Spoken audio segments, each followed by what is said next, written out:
Okay. Good afternoon, everybody. I'm Shay Ali here with you on Inspired Online, and today I'm joined by the very lovely Gary Bland. Sorry. Everybody. Thank you. You've only known me for 7 I years. know, already. Now, last week, for those of you that watched the interview with Harold Sanderson, we were raving about Gary and, the success story and his beautiful voice. And so then I reached out to Gary and said, would you like to do one of the Inspired Onlines? And he thankfully is with us today. He's got a background in HR, sales, and like exec stuff. But also has this stunning voice, which not even his wife knew about, and has gone from unleashing that to now, acting and singing in lots of different theatre productions since then. And so I think that in itself is just so inspiring. At any age, you can do what you want to do and be who you want to be. So I'm You delighted. just answered your first question. Thank you. Next. So I'm delighted. Go ahead. Ask the question. All right. So if you had to share your wisdom with the world in a nutshell, what would you say? Do what you want to do, be what you want to be. There you go. I said you answered it. But this is all down to common sense. Because if you've got a mortgage and children and a very well-paid job, it's very difficult to give that up to earn nothing, and then you'll have lots of debts, and they'll take your house away, and the wife will leave you, and the kids will go with her or him, depending who you're with. So yes, do what you want to do, but choose the timing, because timing is everything. Lovely. Okay, so tell us a bit more about your story, because I think that's just so inspiring as well. So, when did you know that you could sing like you do? I still don't know that I can sing like I do, because people tell me I've got a lovely voice. I listen to myself back, and of course I hear me differently than how other people hear me. There are some times when I sing and it's recorded and I go, actually, that's quite nice. So I'm confident, but I still don't. It's difficult to say. You do believe in yourself, but you don't believe what people say about you. Yeah. Okay. It's really weird. So I know one of the first times you sang in public was at Harold's stage, and you brought your lovely wife with you, and even she didn't know that you could sing. What made you go out that night and think, right, I'm going to take the stage tonight? Well, there was a bit before that. In November 2011, I heard a song on the Andrew Marr show. Yes, I watched those type of shows. And Debbie and I were leaving home, and we heard a bit of a song, and it was beautiful, but I didn't know what it was. And when we got back home, we checked it out and found out it was Alfie Boe singing "Bring Him Home." Now I listened to all of the song and I cried my eyes out. And it's about a man who gave up his life for his son. Of course, I have a son. Sorry, of course, people who don't know me, you don't know I have a son, but I have a son, James, who's now nearly 29, he's 28. And we have a daughter as well. So you give your life up for people you love. And I found it extremely touching and very moving. And it was based on that. In January 2012, I said to Debbie, I think I want to take some singing lessons. Okay. So I took a group of 6 singing lessons. I was scared, really scared, but the pleasure slightly outweighed the pain or the fear. And then I took another group, but at the end of this other group of 6 lessons, and they were group lessons, you were able to sing in front of friends and family, which I did. And the first song I sung, which is the first time Debbie heard me sing, was Bring Him Home. And at that time, I think we've been together 26 years or something. Wow. Yeah, so it's a bit of a shock. Yeah. And then in my audition, my mother-in-law said, "Oh, look, you can do this, Gary." She doesn't speak like that, but she said, "Oh, look, this." And it was the old Vic auditioning for people. And I auditioned for it. I don't know why I went. Everybody was young, slim, beautiful, highly talented. And I got the job. Wow. And they said, "Do you want a lead or do you want ensemble?" And I said, "I'll take the ensemble, please." Okay. Zero confidence, but I was just gobsmacked that I got the call for the recall. And then they said, "Please, can you come and join the cast?" Wow. So, gosh, lots of questions. Why did you pick ensemble rather than lead if you were offered lead at that stage? Because I know you've done lead since. It's everything's to do with confidence. Everything in life, walking up to somebody you fancy and asking them out, or even striking up a conversation takes confidence. And I've been confident for years because I bluff. I'm a really good bluffer. And the more you bluff, the more you become what you're trying to bluff. That makes sense. Yeah. I've sold for most of my career, and although I'm not necessarily shy now, I was certainly shy in the beginning. And so I put myself into somebody else's body, somebody else's mindset, which is what acting is. And I became somebody else selling, not Gary selling. And I was very successful. Not because I was particularly good, but I think it's because I tend to get on very well with people and I care. Yeah. Very modest too. Wow. So I wanted to go back to, you know, when your wife first heard you sing. What did she think? I mean, she must have been really surprised because. She's the one that said, let's go to the Crazy Cots because I've got an open mic. Yeah. And we've been to Adele's before, and we love Adele's. Yeah. And then we got there. They sat us in the corner, which is where they've sat us every year, every day. So every time we go back, they sit us in the same place, as you know. We don't ask for it; we just get put there. Yeah. And I was very scared. She had a go at me. She actually swore at me. I won't say what she said, but in essence, she said, "Please go up.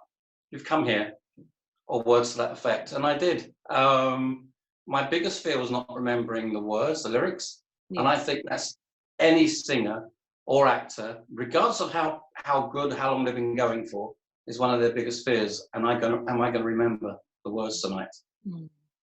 Well, I assume you did. And what was the reaction like that night? Overwhelming. And for those, and you know it yourself, when you get applause and then people stand and they don't know you, it's kind of, okay, thank you. And I still find it very difficult to take compliments. It's just me, I just do. But it's lovely when they come. It's that dichotomy of not wanting to accept them, but grateful they've been given. If that makes any sense. You've got some psychologists out there. It's a big deal, and it's a totally different identity as well, because you've been, as you said, doing this role in sales, and I know in HR as well. So, it's a very new thing to take on and think, wow, people actually enjoyed that. It's amazing. So, I'm assuming at the time when you first performed at Adele that you were still in the HR sales roles. Yeah, Debbie and I ran an immigration business, and part of the immigration was providing HR advice as well. So they would outsource to us. But the good thing about that is that, sorry, darling, is that Debbie got shoved all the work with the rest of the team, and I'd go out and do auditions and I'd book gigs, and it was cool. I was living a really nice life from a point of view of, I'd go back to work the next day and work as hard as I could to get as much as I could in before I went out and did the acting. But yeah, that was a real luxury. But then we closed the business down to concentrate on acting and singing, and then you've got no money coming in. So that then becomes very tough. Yeah. So work us through, because there are a few people in this space where they think, do you know what I really love is acting or fashion or whatever, but they've got like this very professional career in the city or whatever it may be. What was the first thing that you did after you got that reaction at Adele, which was amazing? And then what made you think, actually, I'm going to go to these auditions now? I think it comes down to, and I don't mean this in a nasty way, but ego, because you get, and not ego as in egotistic, but ego is in how it makes you feel. It makes you feel really good. And again, if the fear outweighs, if the pleasure outweighs the fear, then that's the way to go. If it turns around to be the other way, then just don't do it. And so I went to some workshops. There's a lady called Kate Gollidge, who is awesome, simply awesome. She took workshops. Barney Ashcroft, who was a musical director, and there's several musical directors that have just been superb. But probably Barney gave me my biggest break. And I got a gig out at Theatre Royal Drury Lane. Oh, wow. Playing a dame, which I've never done before, never done since. And it was one of the best experiences of my life. So how? I'm now 58, so it's been quite pretty good. So, I mean, how long was it between, let's say, the first performance at Adele and this casting as a dame in Drury Lane? Oh, a year.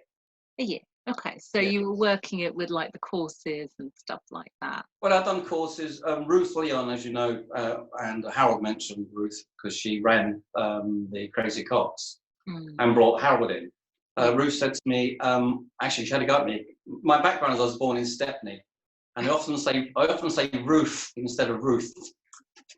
Yeah, she had a go at me for saying that. But she said, "Would you like to do your own cabaret show at Oh, Crazy Cox?" wow. Which was which was madness. Madness. But again, I Okay. love that. It's Yeah. absolutely superb. Mm. And young Mr. Ralston, Michael Ralston. Yes. Oh, I love the man. He is so supportive. He was my MD. He cares. He genuinely cares for what he does and for the people up on stage with him at the time. Mm.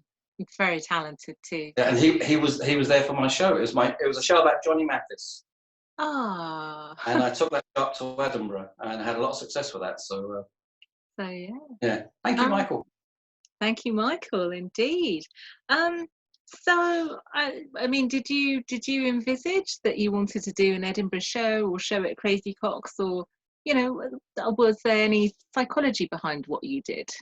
Well, no, it's a lot of it is just working. So I practice every day. I practice every day now. I get up in the morning. This morning I was finding new songs, looking at backing tracks. I don't sing to backing tracks ever, but it appears that backing tracks may be a way to go in the future. I just love having a live band because they feed off you and you feed off them.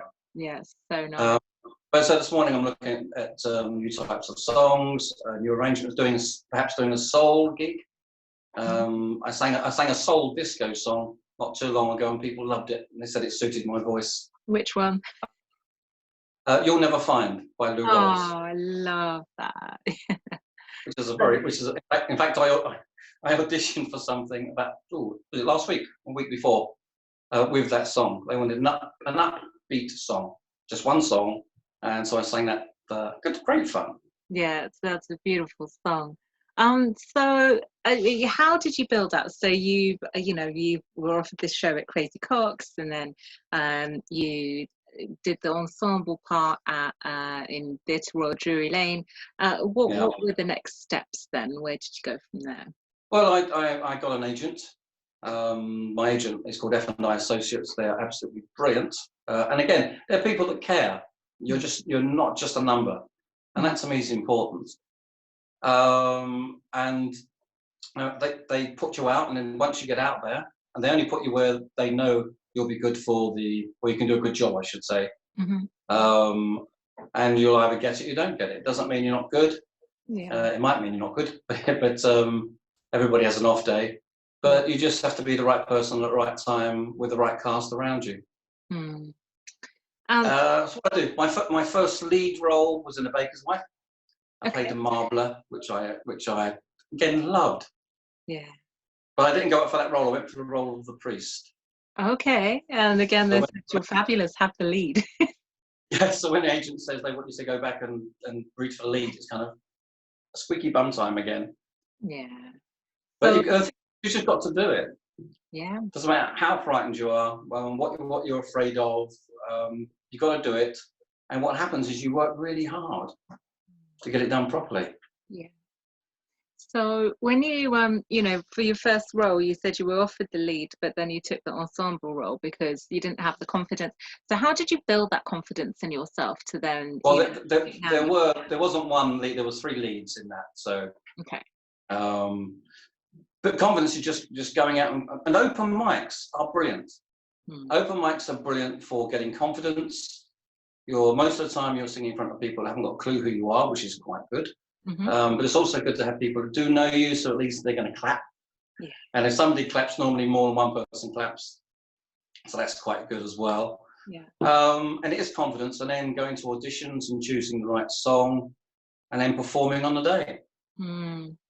Because my first professional performance was in I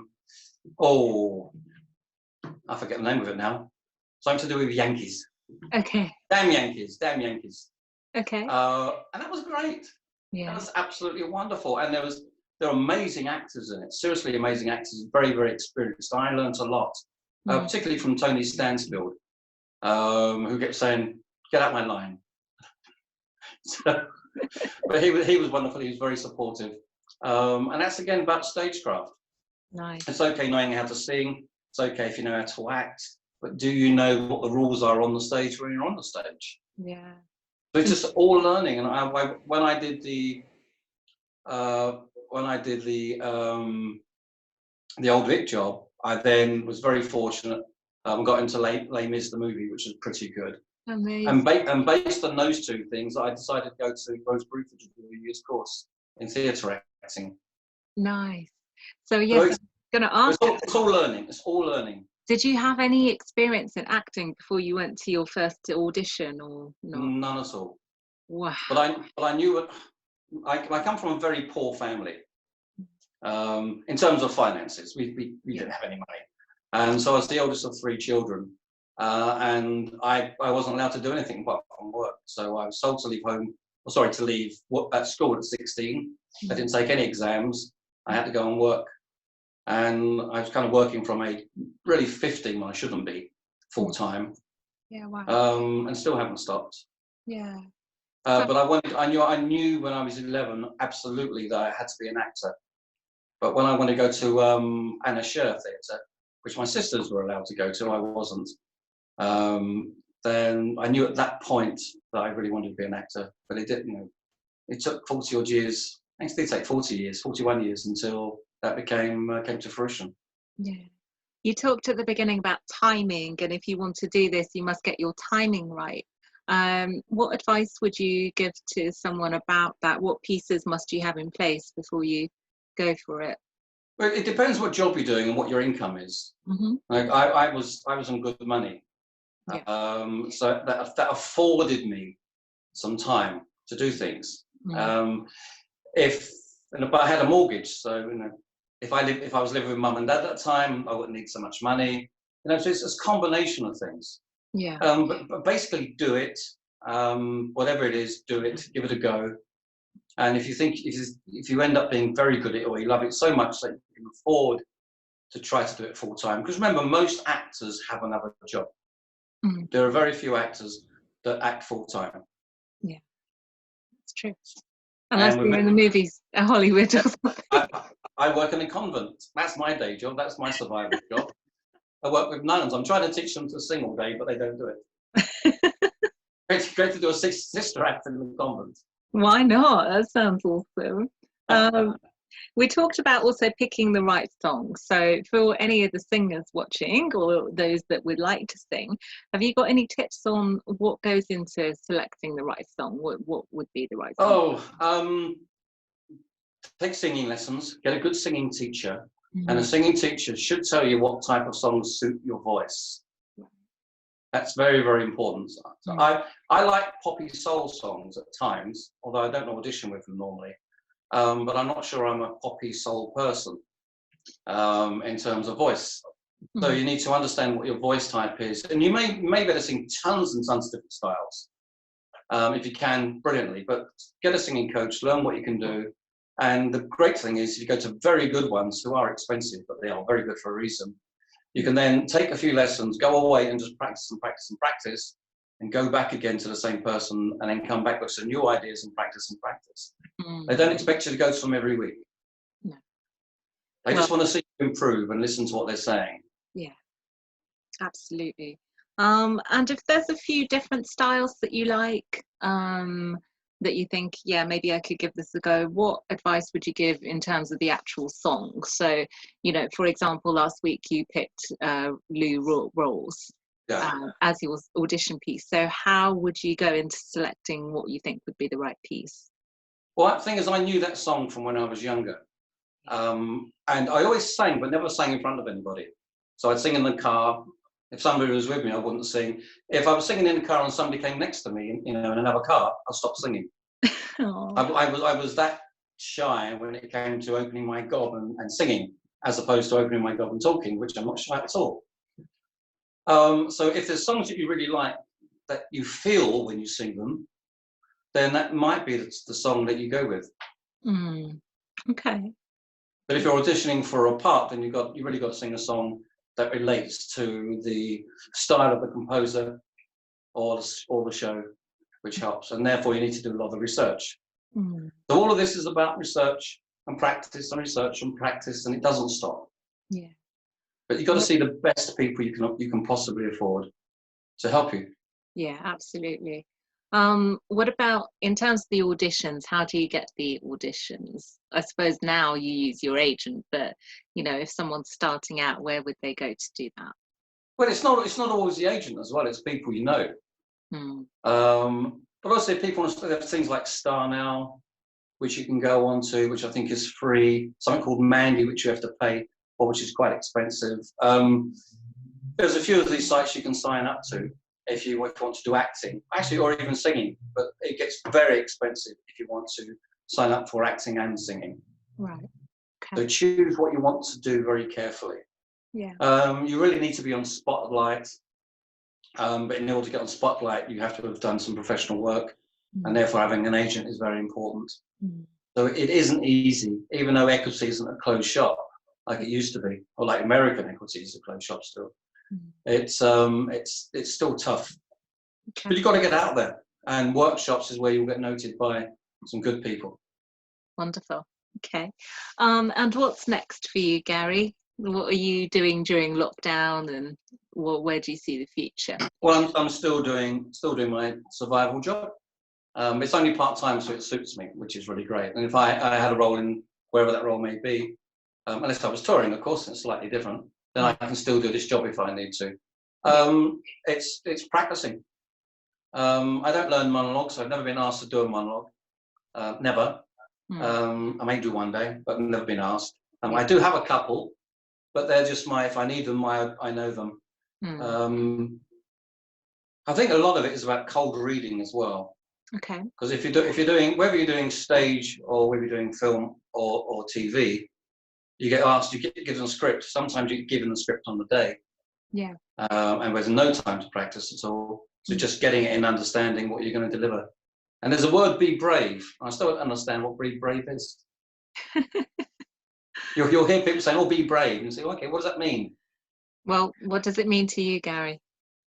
Be brave is just to be myself. Because it's very difficult to be yourself. Yeah.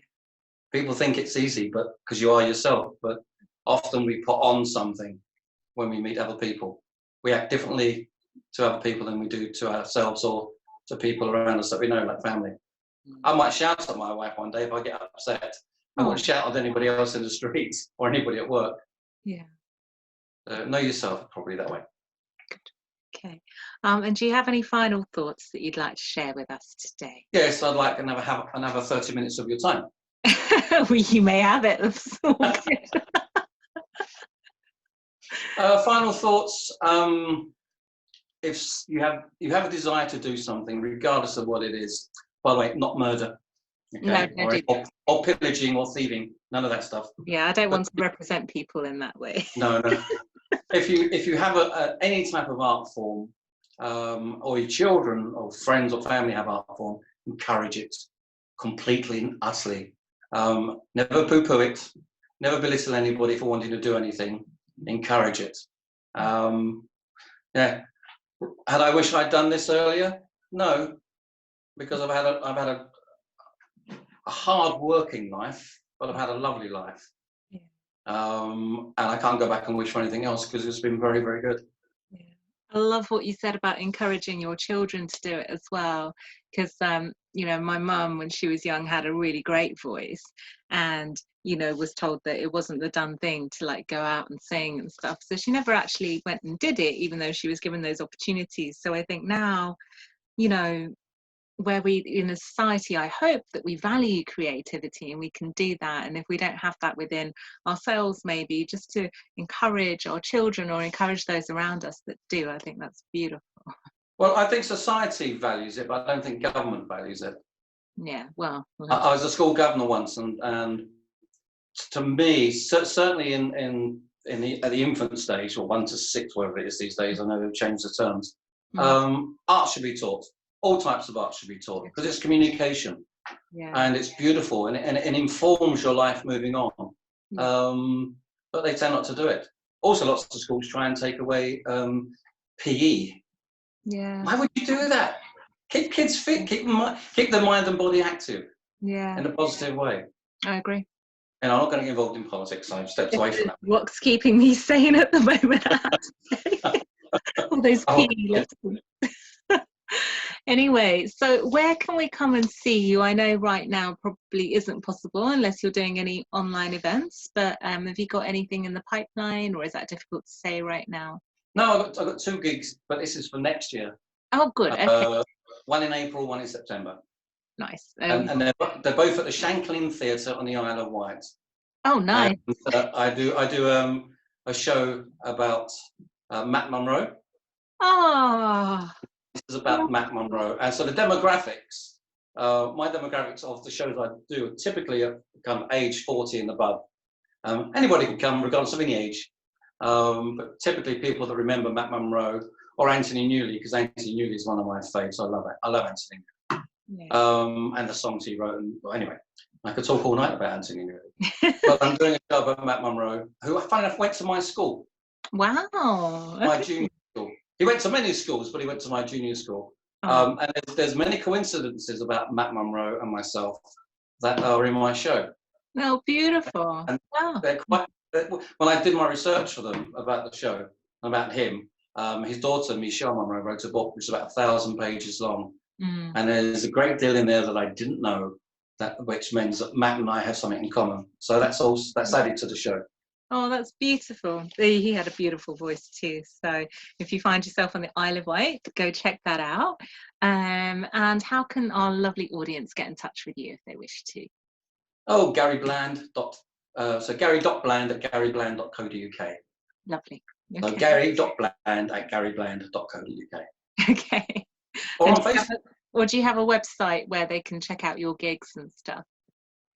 Yeah, it's garybland.co.uk. Nice and simple. It's my name. Lovely. Trying to keep it easy so I can remember. Lovely. Well, thank you so much for your time today, Gary. It's been such a joy to have you on the show. And I look forward to seeing you sing in the very near future. Thank you. It's delightful. I look forward to hearing you sing as well. She sings as well, folks. She does. I do. Take care now. Bye all. Okay, bye-bye.